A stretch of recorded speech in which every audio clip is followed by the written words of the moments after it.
আমাদের দাবির সাথে এর সাথে কালকে আমরা আরো আমাদের বিশ্ববিদ্যালয় আন্দোলন প্ল্যাটফর্ম তিতুমির ঐক্য থেকে কালকে আরো আমরা 7টা দাবি উপস্থাপন করেছি। তার মধ্যে একটি হলো তিতুমির বিশ্ববিদ্যালয়কে রাষ্ট্রীয় স্বীকৃতি দিয়ে বিশ্ববিদ্যালয় একাডেমিক ক্যালেন্ডার প্রকাশ করতে হবে।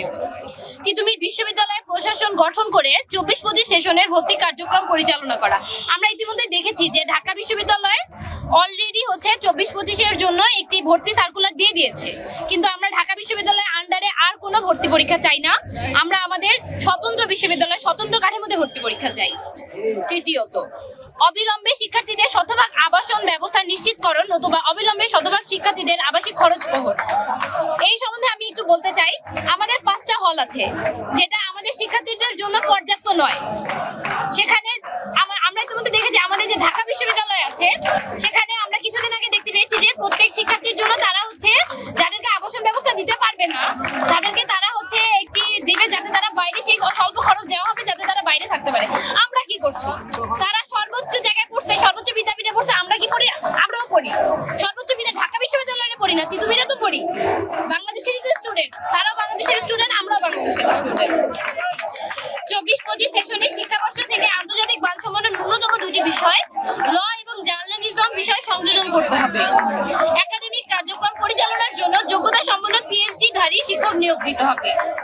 শিক্ষার মান উন্নয়নের লক্ষ্যে আসন সংখ্যা সীমিতকরণ, আন্তর্জাতিক শিক্ষার গবেষণার বিনিময়ের লক্ষ্যে জমি ও আর্থিক বরাদ্দ নিশ্চিত করো।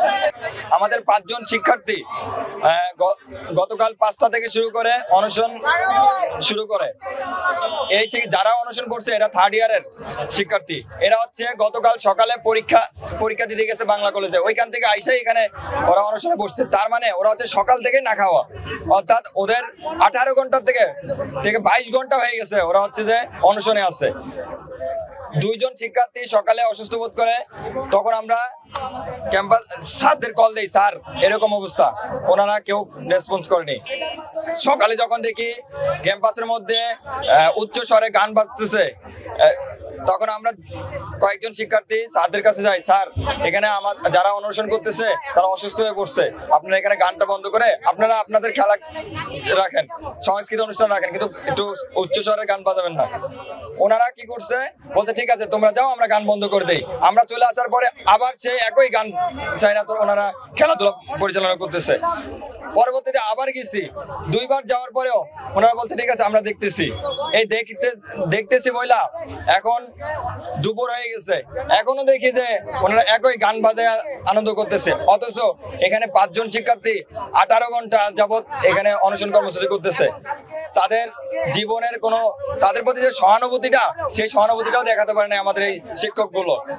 আমাদের প্রিন্সিপাল একবার গতকাল রাতে একজন শিক্ষক পাঠাইছে খোঁজ নেওয়ার জন্য। আমরা ওনার বলছি, ম্যাম আমাদের এই 7 দফা দাবিগুলো দেখেন, এগুলো যৌক্তিক কিনা, আপনি যদি অযৌক্তিক মনে করেন তাহলে আমরা উঠে যাব। উনি বলছে এটা যৌক্তিক, উনি যৌক্তিকও বলছেন, তাহলে আমরা এই যৌক্তিক দাবির জন্য বসে আছি, কেন আমাদের সাথে উনি এই আচরণ করতেছেন? আমরা এখন বাধ্য হয়েছি রাস্তায় আসতে, যে দেখি উনি কি শেখ হাসিনার মতো ক্ষমতাধর হয়ে গেছে, যে আমরা তার পরিবারের সন্তান, তার শিক্ষার্থী, আমাদের মানে চাওয়া পাওয়ার উপর তার কোনো গুরুত্ব নাই না। এ পর্যন্ত রাষ্ট্র থেকে আসে নাই, তবে বিভিন্ন গোয়েন্দা সংস্থা থেকে আমাদের সাথে কথা বলতে আসছে। আমাদের দাবি 7টা, এই দাবিটা নিয়ে আমরা জানিয়ে দিয়েছি যে আমাদের বর্তমান সময়ে হচ্ছে আমাদের যে তিতুমির কলেজের প্রশাসন, এটা হচ্ছে রাষ্ট্রের কাছে, রাষ্ট্রের উপদেষ্টা শিক্ষা মন্ত্রণালয়ের কাছে। শিক্ষা মন্ত্রণালয় আমাদের এখানে প্রতিনিধি পাঠাবে, আমরা আমাদের দাবিগুলো তাদেরকে বলবো। আমরা বিগত দিন যে আন্দোলনগুলো করছি ওনাদের কাছে সব ডকুমেন্ট আছে, আমাদের বিশ্ববিদ্যালয় হওয়ার যৌক্তিকতা রাখে কিনা সেই প্রতিবেদন লিপিগুলো আছে ওনাদের কাছে। আমাদের এই দাবিগুলো বাস্তবায়নের জন্য ওনারা প্রতিনিধি পাঠায় আমাদের কমিটি করা হয়েছিল যে বিশ্ববিদ্যালয় হবে কিনা সম্ভাব্য যাচাই, ওই কমিটির মাধ্যমে আমাদের বিশ্ববিদ্যালয় বাস্তবায়নের জন্য এখানে সিগনেচার করে দিয়ে যাবে, তারপরেই আমরা এখান থেকে উঠবো।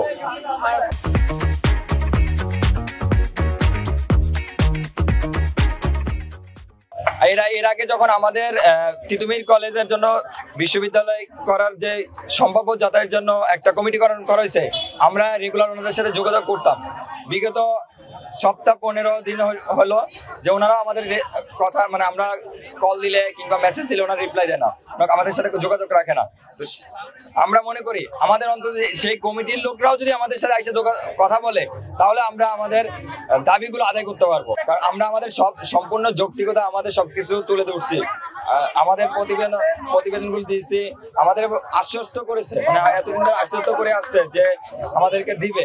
আমাদের যে একটা কমিটি গঠন করে দিয়েছে বিশ্ববিদ্যালয় সম্ভাব্য যাচাই কমিটি, সেই কমিটি বলছে আমাদের ক্যাম্পাসে আসবে, আমাদের সাথে কথা বলবে, শিক্ষার্থীদের সাথে কথা বলবে, অভিভাবকদের সাথে কথা বলবে, সবকিছু নিয়ে, কিন্তু ওনারা আদৌ দিয়ে এখানে আসেই নাই। এখন আমরা এই দাবিতে এখন আমরা যে বারবার ওনাদেরকে যাচ্ছি, ওনারা আসলে আমাদেরকে এখন ভ্যালুলেস করে রাখছে, মানে আমাদের উপরে মূলা জুলাইয়া ওনারা এখন দেশ শাসন করে যাচ্ছে। আমরা আসলে এটা চাই না। আমাদের রক্তের এই যে তিতুমিরের শিক্ষার্থী শহীদ মামুন জুলাই গণ অভ্যুত্থানে শহীদ হয়েছে, এই মামুনের রক্তের উপরে দাঁড়ায় যদি ওনারা এখন দেশ শাসন করতেছে, আমাদের এই দাবিটা যদি মাইনা না নিতে পারে তাহলে আর কি লাগবে, আর কি দেশ শাসন করবে ওনারা। আচ্ছা, আপনাদের এই অনশন কর্মসূচি কতক্ষণ চলবে বা আপনারা কতক্ষণ এখানে? আমাদের যে 7টা দাবি, আমাদের 7টা দাবি যতক্ষণ না পর্যন্ত পূরণ হবে ততক্ষণ পর্যন্ত আমরা এখানে অবস্থান করব। এখানে আমাদের শিক্ষার্থীরা 5 জন শিক্ষার্থী অনশনে বসছে, হয় 7টা দাবি পূরণ হবে, না হয় ওদের মৃত্যু হবে। অনশন এইটাই আসছে, কারণ সর্বশেষ অনশন মৃত্যু অনশন ঘোষণা করা হয়েছে। এখানে হচ্ছে আমাদের 7টা দাবি হয় আদায় হবে, না হয় আমাদের শেষ, হয়তো জীবন শেষ করে দিতে হবে, এটা ছাড়া আর কোনো উপায় নেই।